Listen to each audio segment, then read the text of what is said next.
Right now, there is an urgent search for this missing teenager who has autism. He's been missing for more than 24 hours. His family says they believe he walked away from his home sometime early yesterday morning. His parents saw him before bedtime Sunday night, and when they woke up Monday morning, he was gone. Mom was at the house. We've interviewed her. She's obviously distraught.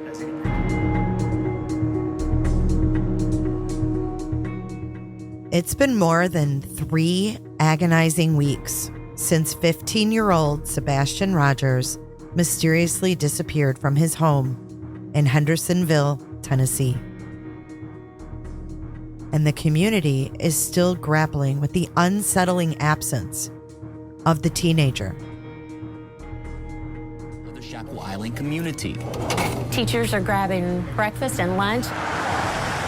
But this community hasn't felt stable since Monday, after 15-year-old Sebastian Rogers went missing from his home on Stratford Court. My entire school is in a constant state of prayer for him. Patricia Shemansky is Sebastian's former 8th grade teacher at T.W. Hunter Middle School. He has a great sense of humor. He loves people. He loves animals. She says Sebastian may have autism, but he's extremely high functioning. He has a great sense of humor, loves to laugh. He's a jokester.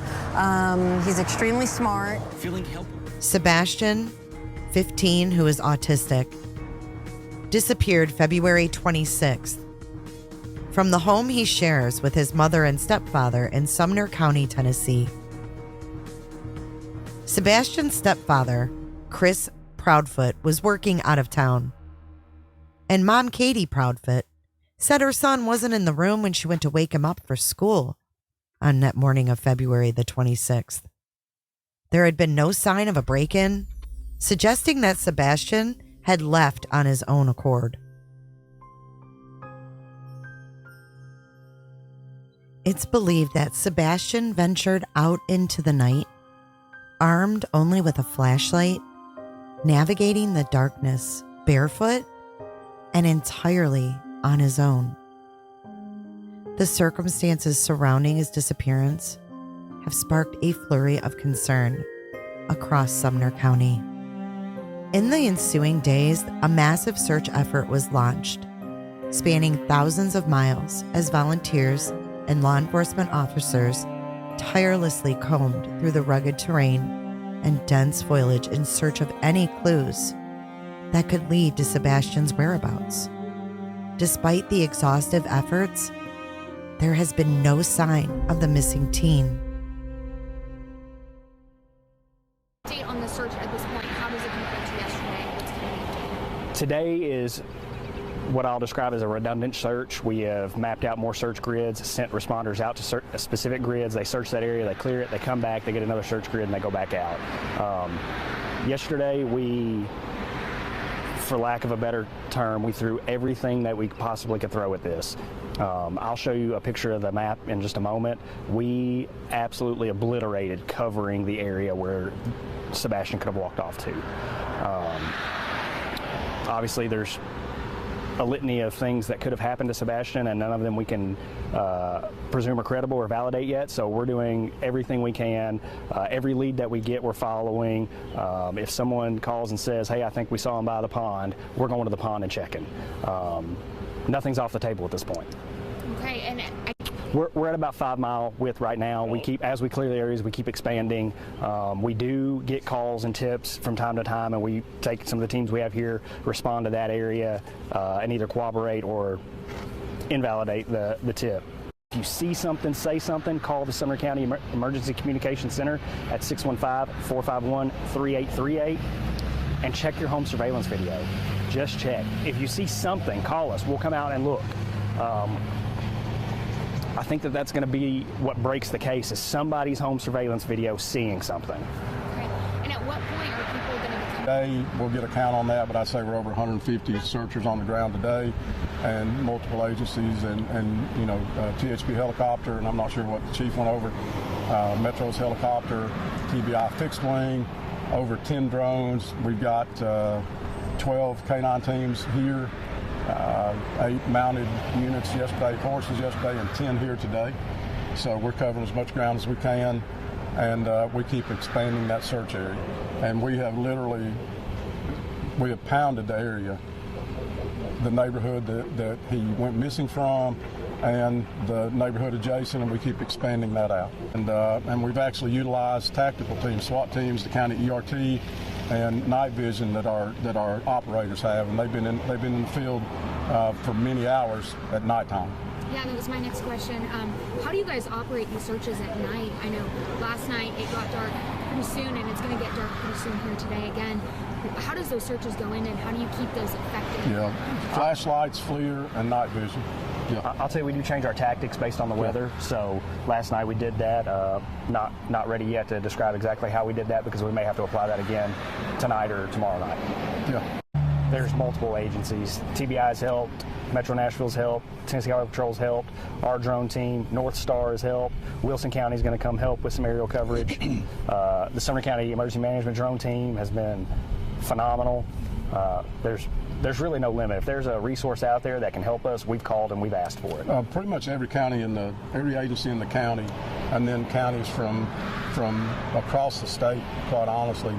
And with the plea, and I think I heard Chief talking about that earlier, we have a lot of people wanting to volunteer, and we are really looking to put trained personnel on the ground that are familiar with search and operations and have the ability to perform limited rescue operations. And we've got teams on standby if we have a rescue situation. And so there's a lot that goes into that, and we can track these personnel a lot easier.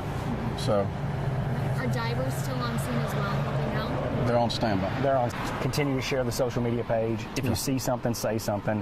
Check your home surveillance video. Those are really the huge things that the public can do to help us right now find Sebastian. So we had a child a lady walk up today with a child who's autistic. They're from Watertown, and the little boy wanted to tell us where he thought Sebastian could be. And he told me very forthright where he thought he would go if he were lost. That he would go towards creeks, and he would go behind buildings, and the different things that he would do. And he told his mom this morning that he wanted to come up here and tell us where he thought Sebastian might be. As the days stretched into weeks, authorities made the difficult decision to scale back the ground search operations, shifting their focus towards a more intensive investigative approach. However, the community remains steadfast in their determination to bring Sebastian home, holding on to hope and rallying together in solidarity for his distraught family. In this video, we're going to go over all of the known information regarding the disappearance of 15-year-old Sebastian Rogers up until the present moment. This timeline provides a thorough overview of the events and developments surrounding this case, offering insights into the efforts made to locate Sebastian and the community's response to his disappearance.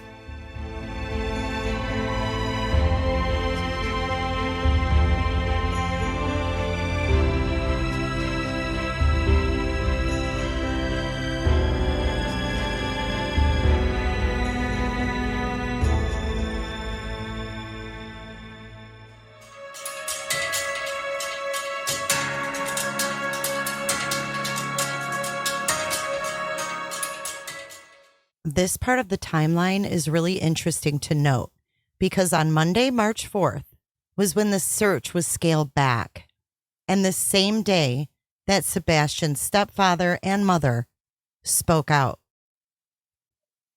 But as authorities said they were scaling back the search, 3 days later on March 7th, we got news that a landfill in Kentucky was being searched. This search was done at a landfill in White Plains, Kentucky, where trash was taken from Sebastian's neighborhood.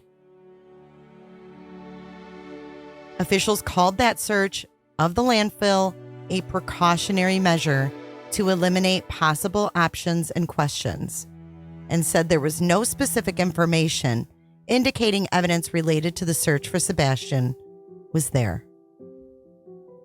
Let's listen to Chris and Katie Proudfoot on March 4th the first time that they spoke out to the media.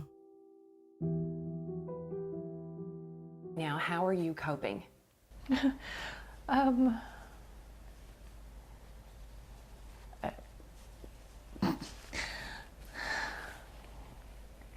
We're on a constant roller coaster ride of helpless and hopeless and many other emotions all in one, and it's a never-ending roller coaster. It doesn't stop. It won't stop until he walks through the door. I wouldn't wish this on anyone.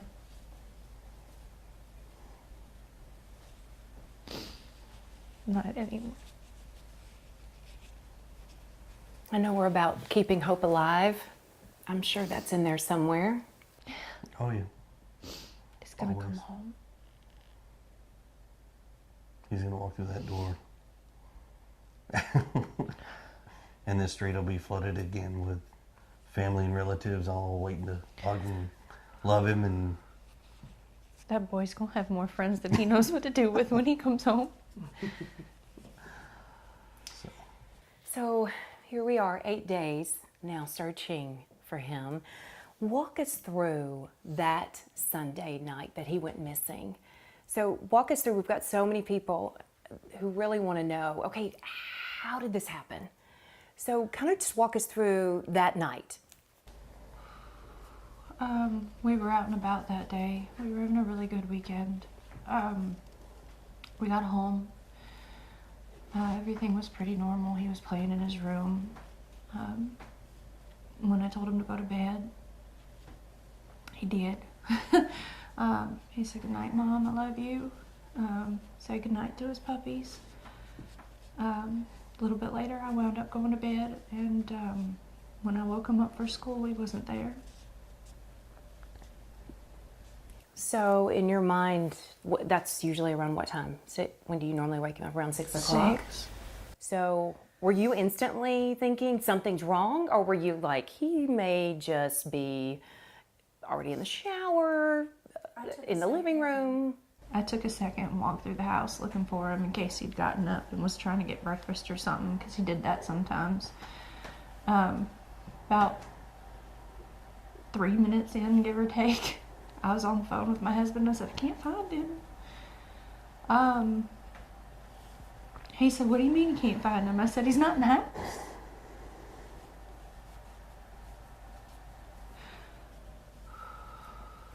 And so at that point, is that when you call 911, or what's going through your mind? While we were on the phone, and I was like, is he on the other side of the bed? The normal places he may be in the house, you know, and he wasn't. So I was like, okay, well, hold on a minute. And immediately after that, we called the sheriff's department and made the report. I ran all over the house, outside, inside. I looked in every closet. Within minutes, they were here. They responded within minutes, and here we go. So you said you were on the phone with her, so you were not home? No, ma'am. Okay. I was at work. I'm a tower crane operator, and I was working in Memphis at the St. Jude Project. So it's, you know, I have an earpiece in that talks to my phone. I have another earpiece in that does the radios. So when she was talking to me, it was like, what? I was confused. We talked about where he could possibly be, and then we went from there and led to calling the cops, and here we are now. And within minutes, they're there at the home. Yes, ma'am. It was rapid fire. They had cars. They They lied had cars from here down to the main road. road, as far as I could tell.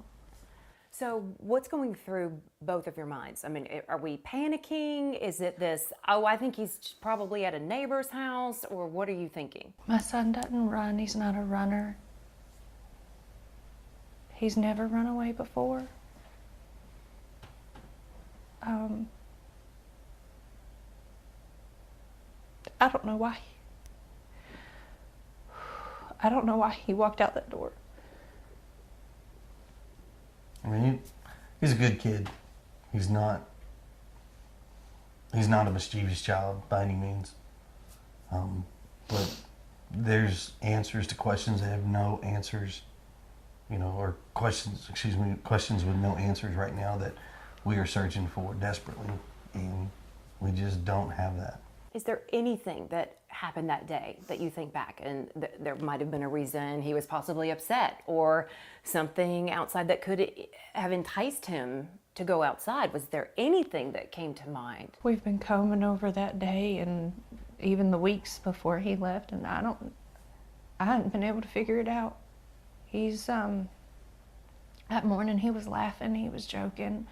Everyone we were around that day agreed that he seemed like he was in a good mood. He was behaving. It'd make more sense if we'd been fighting. Or he'd been in trouble, but he hadn't been in trouble. So, I mean, the $1 million question, why did he go? And the other $1 million question is how. What about social media? Was there anything that, anyone he could have contacted? I understand he was somewhat of a gamer, or what was he? There was a video game he loved, right? Minecraft. He loves Minecraft. The game that he has is not online. He has the Switch. We don't, because of how social media can be, he doesn't have accessibility to communicate with folks on the internet. I mean, we have a firm belief that we just don't feel that right now he's capable of having that kind of responsibility. Mm-hmm. So, I mean, his phone is locked down, his computers, his gaming. He doesn't have a gamer tag. He doesn't have online capabilities with games. We've combed every electronic. I mean, we've cooperated with all the authorities as far as anything they've asked us to provide, we've provided, and still just don't have any answers. Did he have any friends that could have possibly contacted him in some way on his phone? All his friends at school have been questioned to my knowledge, and none of them knew anything. So this big question mark. He's vanished, and no one can figure out where or why. All right, so let's talk too about the relationship involved, because the biological father is very much involved in Sebastian's life as well. Yes, ma'am, very much. Right, and how would you describe that relationship, the two of them and the four of you? It's relatively good. I mean, we talk regularly. He talks to his son on a regular basis, sees him on a regular basis. He's involved in school and therapy, and I mean, he doesn't have any extracurricular activities, but I can tell you now, if he did, his dad would be in the front row. I mean, two different households. And the communication between the three of us is great. I mean, yes, we're just like every parent. We all have our disagreements, but in the end, we come together as a team and we work and we come up with solutions that as we best see fit. I mean, I'm almost in contact with him almost daily. Let's talk about Sebastian. Tell me about Sebastian. How would you describe him? Sweet, stubborn. He loves to help. He loves running, and he loves to play his games and his fidgets and Uno. Lord, that's one of his favorite games right now. Favorite color is green. Does he love music? Oh God, he loves music. An eclectic taste. From, as everybody knows, Eye of the Tiger to Eddie Vedder. Oh yeah. Oh yeah. So we got Pearl Jam on one hand, we've got Survivor on the other over here, we've got Taylor Swift, and he's got a big crush on her. I mean, country, rock, no classic. Hip-hop. We don't allow the hip hop. Well, he doesn't really get into it anyways.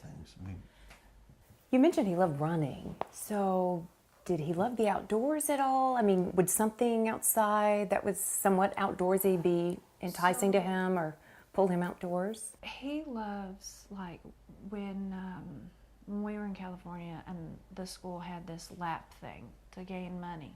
It was a fundraiser. And every year he was, I did this many laps, I did this many laps. I mean, I've got t-shirts where they would write on his back. Every time the kids went around, they'd mark a mark on the back and they'd keep running. And he just had marks all the way across his back. He likes playgrounds. He hates being dirty. He don't like being dirty.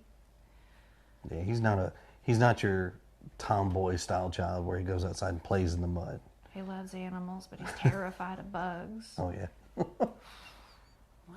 Okay. I mean, Yeah. even a fly, and he's like, And let's talk too, because he's highly functioning. I know you all have described him as having a form of autism. He does. But describe that to our viewers too, as far as his way of thinking of things and maybe how determined he was about certain things or his mindset.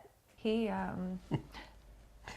got a stubborn mindset. If he believes it's this, he gets on a one-man track, and he is just on it, and he is all about it. but I mean, he's very smart. He can play chess. He can beat adults in chess. Wow. So He loves playing games. What about navigation? Like, did he have a sense of direction? Do you think he could have possibly even hitched a ride or gotten a ride on a bus or some sort of transportation? that is a speculation that we don't have an answer for. Just directionally, he knows he could guide you from our house to his dad's house. Yeah. He could get from like this house, I think he can make it up to Culver's ice cream. He can go to Culver's. Oh, the boy loves He knows malt. where Culver's is because Culver's has malt. He loves malt, extra malt. Every time, extra malt. Now, how far away does his dad live?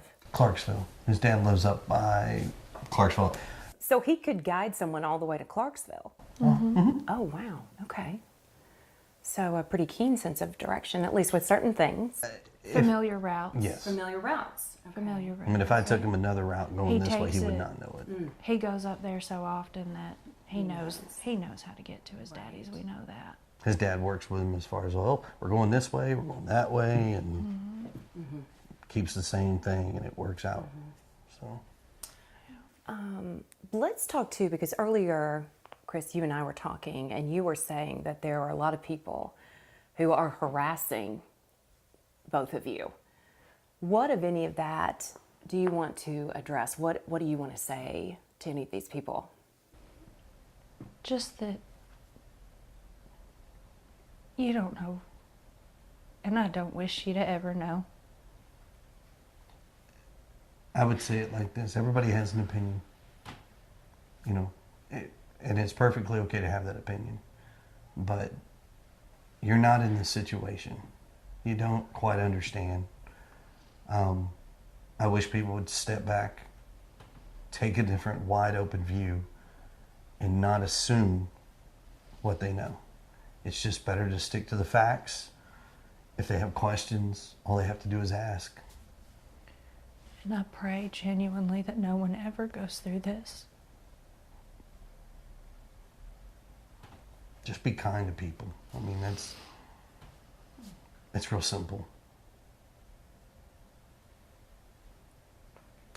There are some people who have been talking, because I know this is part of the harassment. Is there anything you want to address about this child custody situation? With the previous. So I have a current case that is ongoing in another state. We've requested that case to be sealed because there are some individuals who have taken it upon themselves to put stuff out there that they don't quite know, which all they have to do is ask, I'll tell you. But because of that, you know, it has nothing to do with our son. It has nothing to do with the situation. You know, I just people would respect that and then keep an open mind. It's totally different. If Sebastian was able to watch this, and maybe he's watching this as it airs.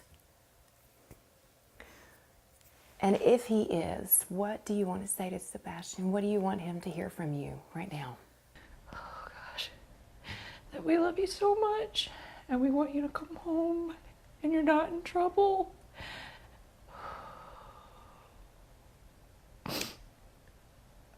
I guarantee you he is loved. And trust me, the open arms are waiting for him to come home. From every parent to every family members to probably everyone in the community. But there's no malice. We just want our boy home. Badly. But That mama's heart, I know it's daddy's too, but I feel like there's always that extra special bond. Can you walk us through what you're thinking right now? I just want my baby to be okay. I don't know where he's at. I don't know where he's at.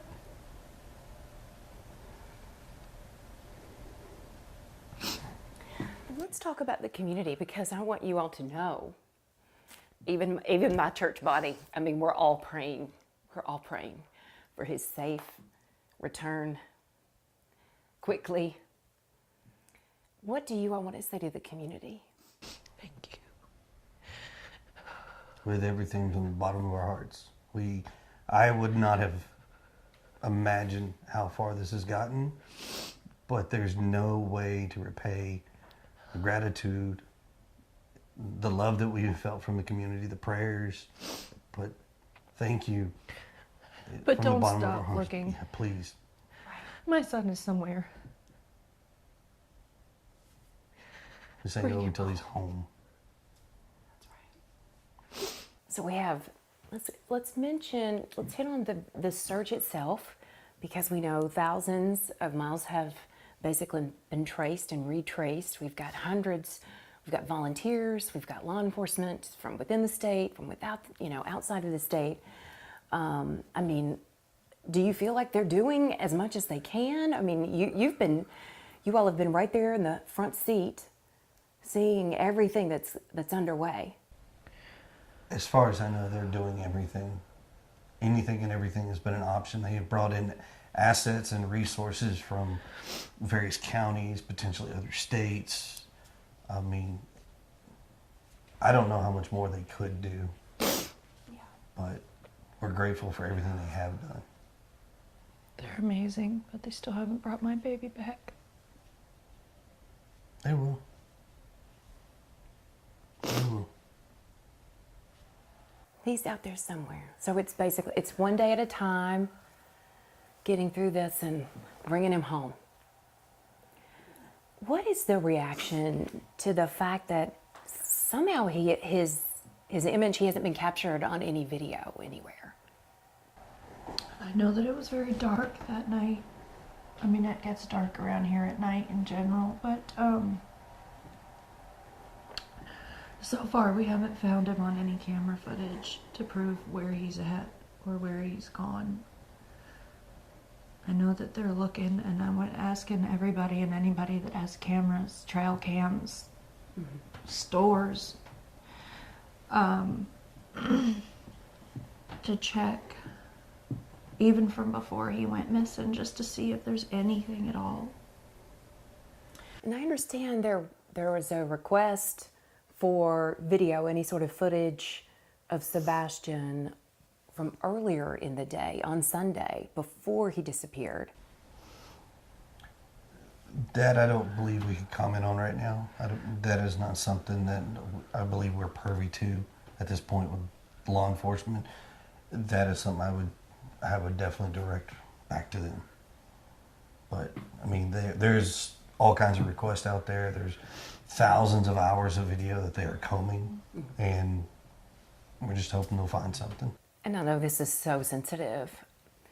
What do you say to people who inevitably end up pointing their finger back at you? We were talking earlier, and I mean, are you both in the clear? I can tell you that Mom, myself, and the father have worked very fully and cooperatively with all agencies across the board. We have anything that they've wanted, we have provided. So cooperation is there. I mean, what do you want to say to our viewers? Anybody who's watching, we've got a lot of folks in this community and in other counties just throughout the state as well. What do you want to say to them? Help spread the word and keep searching, and thank you. And just, if you think you see him, call him in. Thank all the viewers, everybody that's helped from across the board. I mean, everybody has been tremendous. Call his name. Yeah. He'll answer, and if he doesn't answer, he'll look, even if he's not being verbal at the moment, because he can talk, but sometimes he don't talk. Call his name. Tell him to stay put. And he could be on the move, so keep checking your properties. Yes. The search is never over until he comes home. That is for sure. He's so smart. But thank you for everything that everybody has done, has volunteered, the continuous efforts. I mean, it's, like I said, I've never seen something to this magnitude before. Our community is amazing. We're all praying, hoping, and searching for Sebastian's safe return for that day. Thank you both for talking with me. As we talked about before watching their interview, the landfill search came a few days after. Mrs. Proudfoot stated that Sebastian took the trash out to the curb the night of February 25th. Well, Marius, it looks like just a few minutes ago they have started to wrap up at least today's investigation here. We saw some cars drive away, so it looks like whatever was happening today has been completed until they decide to look further if that is an option. However, we are here at the Hopkins County Regional Landfill. It's about an hour and a half north of Nashville, and this is where Sumner County Sheriff's Office says that the trash from Sebastian's neighborhood would end up. Now, you can see from the video we got earlier, investigators were combing through the dirt and debris here. They are mainly looking, at least in the front portion of this landfill from where we are. You can also see that they were using an excavator, at some point to dig up that same area. Again, there's no evidence or information that indicates Sebastian could be here. Sumner County Sheriff's Office says this is a precautionary measure. 3 days later, on Sunday, March 10th, in an interview with WTVF, Sebastian's father, Seth, revealed his fears, saying that he was not one to wander off and, due to inexperience as a young boy, would never go far without shoes on. Sebastian. I'm hoping he's still alive. You know, that's my main hope right now, is that he's not deceased. I mean, I keep praying that he's alive. I keep praying that somebody's going to see him, or somebody's going to call 911. Seth's 15-year-old son disappeared barefoot and with a flashlight from his mother and stepfather's home in Hendersonville either late on Sunday, March 3rd or early that Monday. Seth knows the key to finding his son may come from a tip. Several photographs have already been made public, and now he's released 2 video clips of Sebastian. In this first one, you see Sebastian up front on the left in yellow shorts, participating in a tug-of-war with fellow students. And if you watch, he got swung around at the end like a little rag doll, and it's like, well, he gave it his best. This second video shows Sebastian walking at his middle school graduation. I was very proud of him. I mean, he successfully completed something. Seth says his son, who is autistic, is not a wanderer. He finds it highly unlikely Sebastian would leave in the middle of the night barefoot, based on an experience his son had as a child. He decided that he wanted to step into a mound of what he thought was dirt, and it was fire ants. And since then, it's always been, he doesn't like to get his feet in the dirt. He likes to have his socks and shoes on. Seth won't rule out the possibility of foul play, that someone is involved in his son's disappearance. And if Sebastian is able, he says he needs to call for help. He needs to call 911. And if somebody has him, you need to give him back. He's my son, And he doesn't belong to nobody, but damn it, he's mine. And he's mine. Nick Barris, News Channel 5. 4 days later, on March 14th, home security video obtained by WTVF showed 2 specks of light outside the family's home in Hendersonville neighborhood around 3:10 a.m. in the middle of the night when Sebastian went missing. Sumner County Sheriff's Chief Deputy Eric Craddock told the news outlet that there are several clips that have come in that investigators are reviewing for more clues.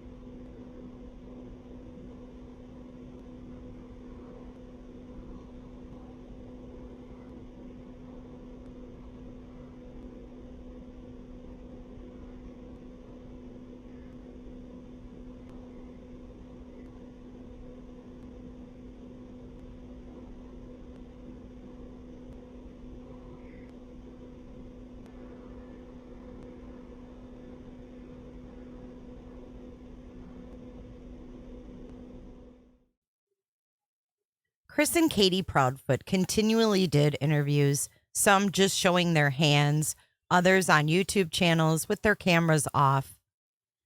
Each one getting more and more strange, and Chris Proudfoot becoming more and more defensive and aggressive. Let's listen to some of the clips from their interviews. How did you discipline him since he, how did you discipline? Sebastian in general? Yeah. Well, that depends. The punishment has to fit the crime, so to speak. I'll give you an example. Cleaning his room, and people are going to make me sound like I'm so horrible, but I promise you, folks, you try this with your kids one time, and you won't ever have a problem with this again.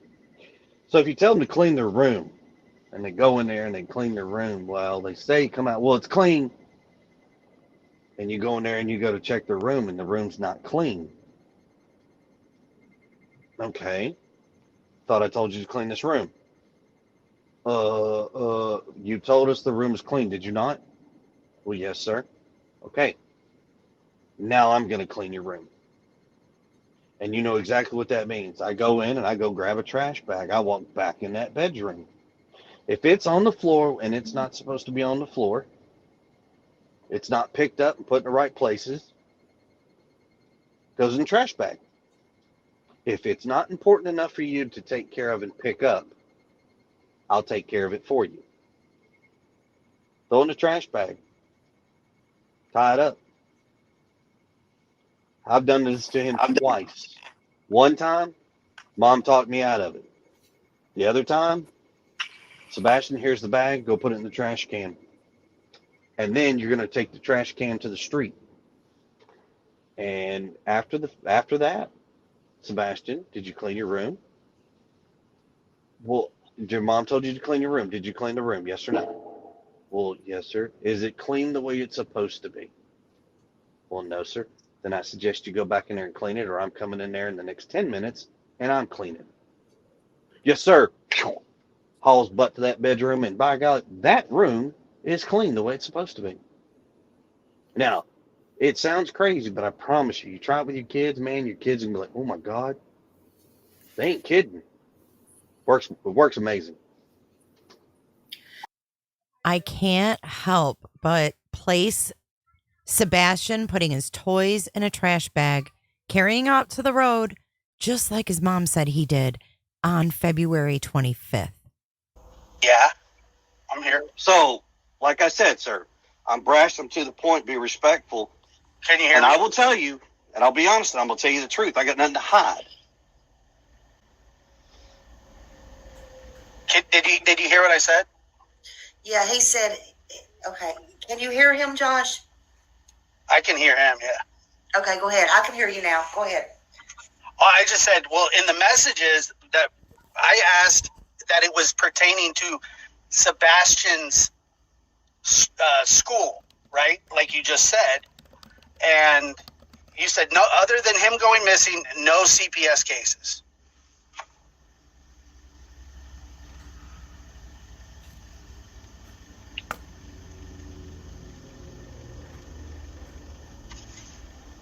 I don't know. I can't hear.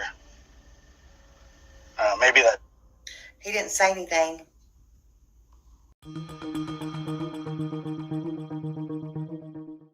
Like I said, there's information that we still,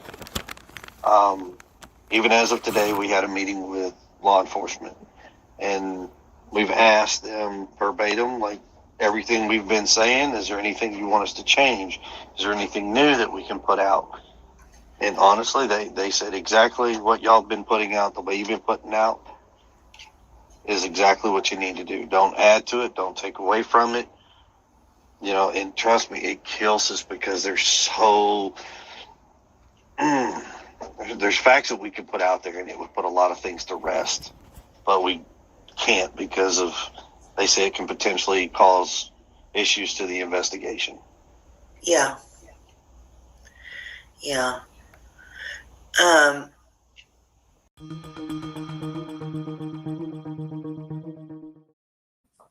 Sebastian does not have a history of running. I mean, the young man doesn't go outside very much. I mean, everybody in the neighborhood knows him. He is very to himself, so to speak.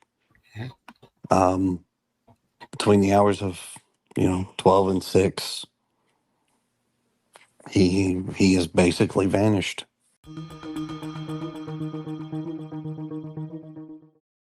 Okay.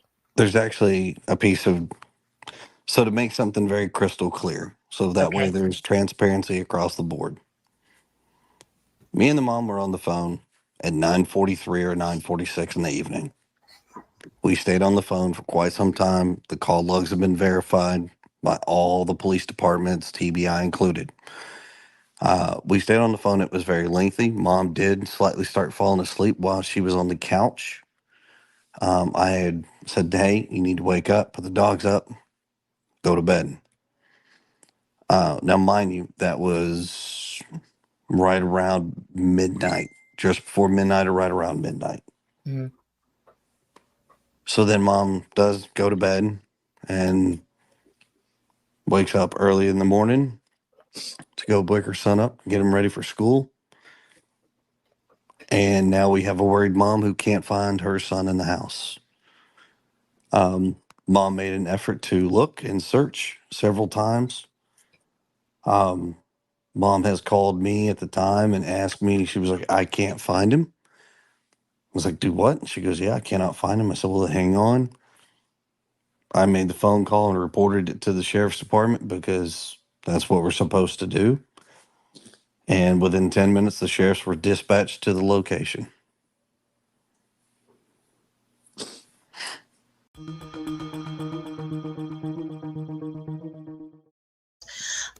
Is there a reason that Chris hasn't seen him since? I know it had to do with the work, but why did he say he hadn't seen Sebastian since the 1st of February? Because that's the truth. He hadn't seen him since the beginning of February. I mean, is there a reason for that? He's working 3.5 hours away. He don't come home after work. So was he, I mean, and I'm just wondering, was he gone for 3 weeks or 2.5 weeks or something like that? He'd been gone since the beginning of February was the last time he was actually home. Christopher was actually home. And yes, he did see Sebastian when he come home. Okay. It's, it's just part of it when you work away, you see each other when you can, but he doesn't, it's a lot to travel back and forth all the time. That's not a trip that you can make, to and from every day by any means. Oh, I get that. That's not something you want to do every day. That would take up your whole time. But did he never come home on the weekends, like when you had Sebastian or anything like that? Well, yeah, that's why he saw him in the beginning of February, but it wasn't every weekend. Okay. Because he works on weekends too a lot, so he can't just come home every weekend. But when he can, he does. He comes home and sees him. Yeah. They have a pretty good relationship. Did he talk on the phone with Sebastian while he was at work? He does. Mm-hmm. Okay.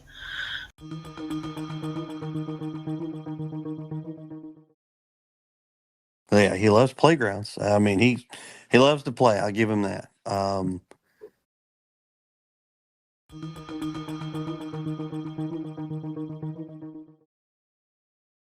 Friends wise, He wants friends. Sebastian, his idea of his friend is right now is what he has two kids that he talks to at school. If But here's the distinction. He is not a child that likes to get dirty. He can't stand his hands dirty. He can't stand bugs. He is fearful of flies and things. So if he swims, he is a pool kid. He's not a I'm a river and a stream kind of kid. He is swimming pool bound. I'll Because give I you. was Yeah, okay. hysterical and screaming and crying and frantic. And so he told me to mute my phone, and he's the one that actually called because at that point I couldn't even make words anymore. So not only that, but if folks know the area, when you call 911, you go to a central dispatching unit. You don't actually go to your local PD unit. You go to a hub.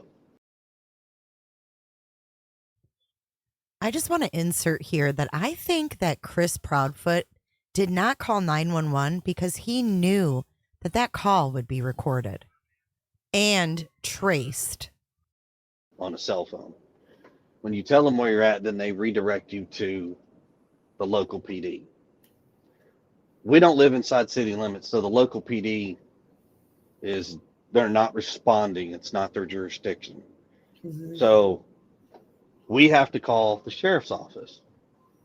So I called directly to the sheriff's office because I know what was going to happen. Bypass it, call them, and then within 10 minutes of that phone call, they were at the house. And when they were at the house, they were at the house in full force. How many came? Do y'all remember? Was it a lot? Or Have you've seen the aerial shot of the subdivision, correct? yes. Okay, so from our house, go all the way back down to Stafford to that stop sign where Kellen and Stafford meet. Then line cop cars all the way down Kellen out to Long Hollow Road. Yeah. That's how many cops came. Well, is there a reason like y'all didn't go to the vigil? I mean, for real, the one by the high school? Seriously? Yes, ma'am. Yes, ma'am. Why? So security reasons, and this is what I'm fixing to tell you is going to spark a whole bunch of stuff in the comments. I'm not afraid to answer any of this. The young lady who started to organize this vigil never even contacted us. Not one time has any of these vigils taken place as somebody tried to organize them with us as the parents. I think the only one that's been somewhat organized with a parent is the one that was done in Clarksville with Seth. Other than that, the one that was supposed to be out in front of my house was a security issue. My neighborhood said we don't want it here because our roads don't have sidewalks. We don't have easements. Technically, you're not even supposed to park on the street. Yeah. We found out about it, and then we found out that they were spreading it all over basically the county and state, and there was like tons and tons of people saying they were going to come. And there's zero parking here. It's not big gathering spot. So we asked for them to move it to the school, which is literally like half a mile from my house, if that. It's not even that. It's like a quarter And mile down the street. can accommodate all of the people. Not Yeah. only that, but some of the people, like some of the comments and the stuff that's being said, it could be a security reasons, because if somebody shows up acting crazy, that's not kosher. One, it's not coming in our subdivision.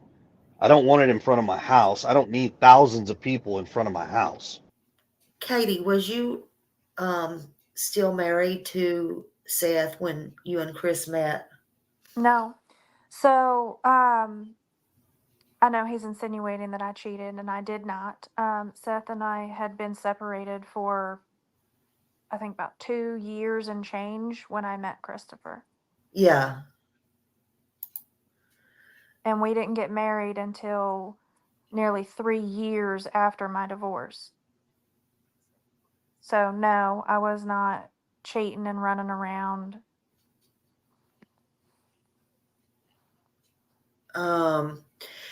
You know that it's been said that there are rumors, and Chris is not up here now, but it's been said that there is someone in the neighborhood that you have been seeing. Is that any truth to that? No. Okay.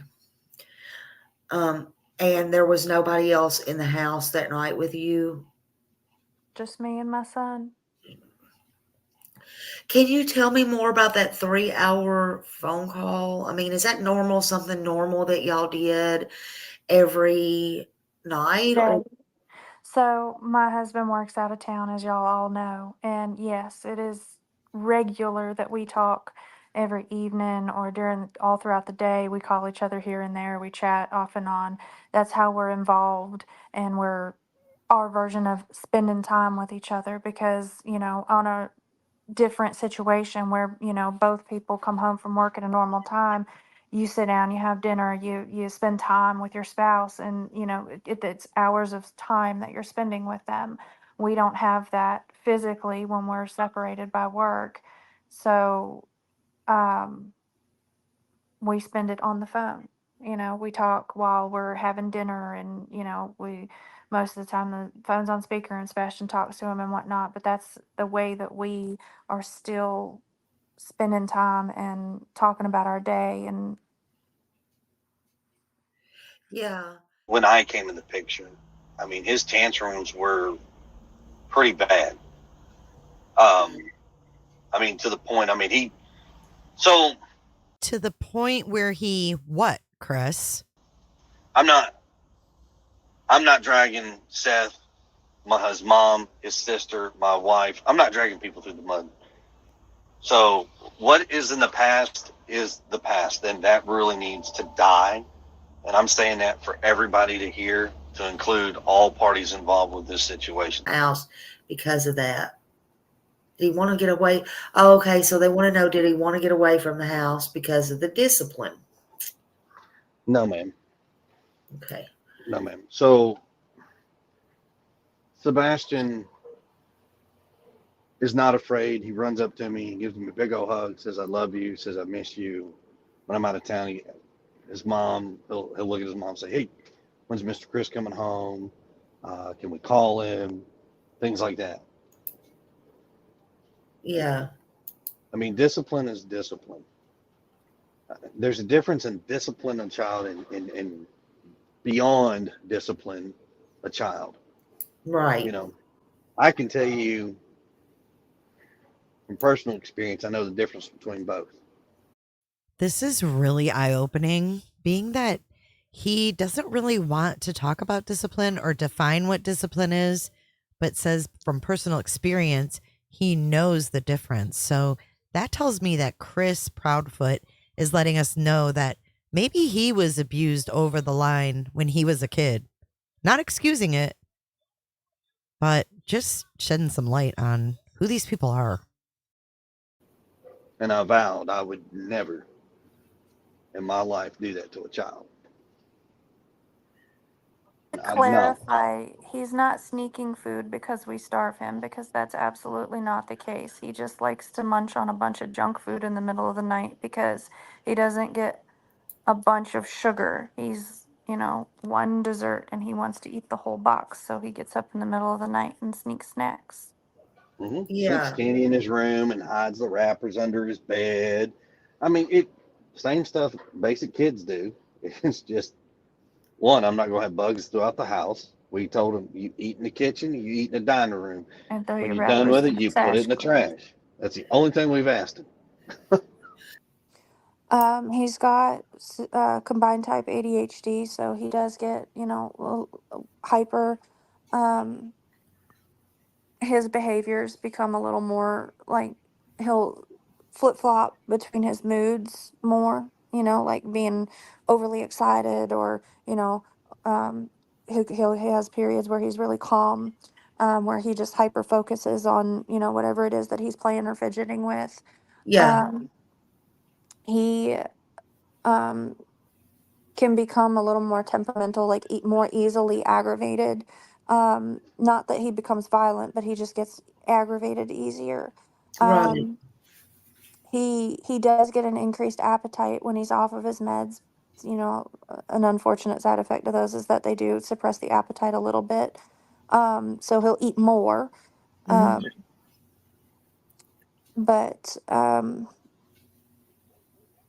and he will be more, I'm trying to think of the right word. Like when he'll start telling you something, he'll be on a bunch of different subjects, but all like in the same sentence. He's So very his sporadic. thoughts He's very become less sporadic. He's all over the coordinated. place. Yeah, he becomes a lot less coordinated in his thoughts. Somebody said it took you 7 hours to get home. I don't know. It's a 7+ hour round trip from my house to Memphis. Yeah, no, yeah, it's not. Yeah, so they're saying that some people were saying that you like didn't leave right away and you were waiting, and we already went through all that. So well, and some of those folks' comment is correct. Yes, yeah, yes, because I could not leave. I can't just. It's not a normal job. You can't just tell your boss I'm out of here and walk out the door, get in your car and leave. I mean, there's a lot of safety involved. yeah, Sebastian's dad, same thing. He's not going to be able to just be like, hey, I'm out of here and walk out the door. I left as soon as I could, when I could. On March 23rd, the United Cajun Navy, UCN, a volunteer disaster response organization, deployed a search team to Sumner County to assist in finding Sebastian Rogers. Their team is equipped with canines, according to their Facebook. The UCN previously aided in the search efforts for missing college student Riley Strain. His body was found Friday morning in the Cumberland River after a 2-week search. The organization held a press conference where they announced their intention to join the search after Seth Rogers, Sebastian's father, requested their assistance. Due to the ongoing nature of the situation, the organization refrained from providing extensive details,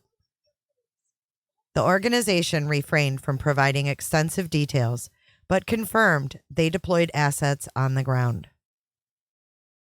Hundreds have joined in the search for Sebastian since his disappearance. There have been little to no updates throughout the search process. I can say very, very little about that because it is an active situation right now, but we do have some assets on the ground there. And have you spoken with the mother and stepfather? I have not. As of the date of the release of this video, Sebastian has still not been found. On Saturday, March 23rd, there was said to be a hit about 6 miles away from the Proudfoot residence. We don't have any more information on that at this time. And we also have reports that Chris and Katie Proudfoot did leave their home today, March 24th, 2024, with their camper. All of that is speculation at this point, and there have been no updates from law enforcement at all. Hopefully that changes into this week with the UCN on the ground trying to find Sebastian Rogers. Everybody stay safe and take care. I will see you in the next video. Make sure you give this video a thumbs up and please share out to your social media to keep Sebastian in the spotlight.